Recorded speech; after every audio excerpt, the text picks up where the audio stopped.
আমাদের শরীরের স্বাস্থ্য গঠনের জন্য যেমন মাছ, মাংস, ডিম, দুধ প্রয়োজনীয়, তেমনি কিন্তু শরীরকে সুস্থ রাখার জন্য শাকসবজি খাওয়াটাও খুবই প্রয়োজনীয়। তাই আমি আজকে নিয়েছি মূলা পাতা। মূলা পাতার কিন্তু অনেক উপকারিতা আছে। তার মধ্যে একটি হলো যারা পাইলসের রোগী তারা কিন্তু মূলা পাতা খেলে অনেক উপকার পাবেন। আমি আজকে বানাবো তাই মুসুর ডাল দিয়ে মূলা পাতার শাক। এই রেসিপির জন্য লাগবে মূলা পাতা, লাগবে মুসুর ডাল, এটা আমি আগে থেকে সেদ্ধ করে রেখেছি।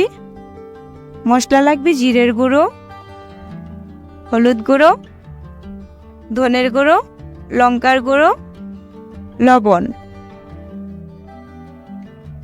আর লাগবে পেঁয়াজ, রসুন আর কাঁচা লঙ্কা। কড়াইটা বসিয়ে নিয়েছি, তার মধ্যে দিয়ে দেব জল। মূলা পাতাগুলি আগে থেকে ধুয়ে কেটে রেখেছি, এবার সেটা দিয়ে দেব। তার মধ্যে এবার ঢাকনা দিয়ে দেব সেদ্ধ হওয়ার জন্য। 5 মিনিট পর ঢাকনা উঠিয়ে দেখব সেদ্ধ হয়েছে কিনা। সেদ্ধ হয়ে গেছে, এবার নামিয়ে নিব।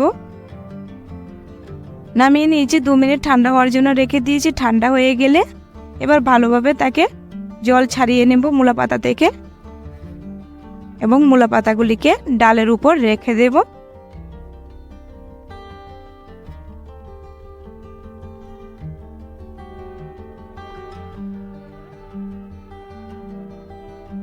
এবার তার মধ্যে দিয়ে দেব পেঁয়াজ, দিয়ে দেব হলুদ গুঁড়ো, পরিমাণ মতো লবণ, ধনের গুঁড়ো, জিরার গুঁড়ো, অল্প লাল মরিচ, দিয়ে দেব কাঁচামরিচ, দিয়ে এবার ভালোভাবে সবগুলি মশলাকে মিশিয়ে নেব ডাল আর পাতার সঙ্গে।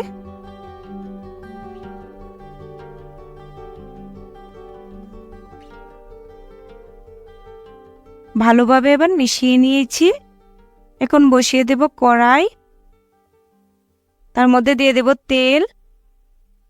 তেলটা একটু গরম হয়ে গেলে এবার তার মধ্যে দিয়ে দেব রসুন। রসুনগুলি আগে থেকে আমি আধা ভাঙা করে রেখেছি।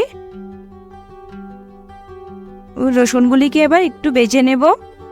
অল্প একটু হয়ে গেলে তার মধ্যে দিয়ে দেব এবার অল্প পেঁয়াজ, দিয়ে এবার পেঁয়াজ রসুনকে ভালোভাবে ভাজতে হবে।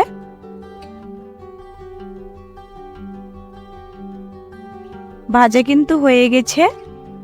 এবার মিশিয়ে রাখা পাতাগুলি দিয়ে দেব।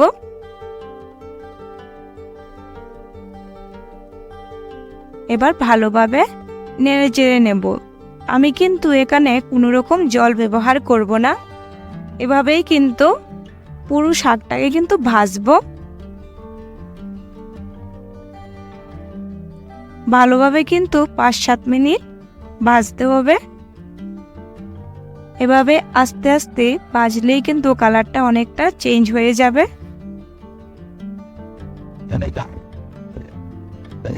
ভাজা কিন্তু হয়ে গেছে।